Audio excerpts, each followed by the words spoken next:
Welcome to Kenton's videos. Enjoy the video. You start by opening Settings and navigating to General, then Keyboard. You want the controls in front of you so you can change behavior immediately.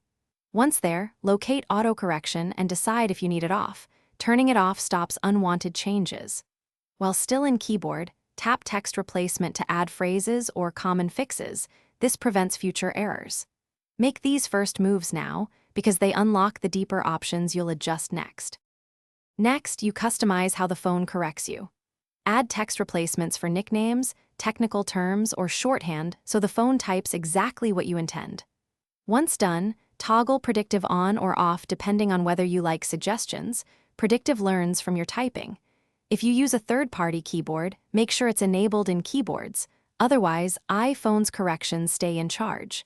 Take time here. Small edits reduce daily friction and teach the keyboard your style. Finally, complete the process by testing in messages or notes. Type tricky words and watch behavior.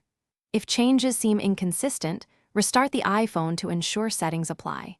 When a persistent wrong correction remains, reset the keyboard dictionary in settings to clear learn mistakes, but be aware this removes all custom learned words.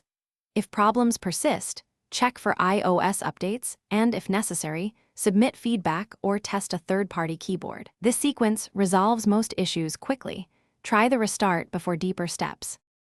Thanks for watching. Consider subscribing if we helped you.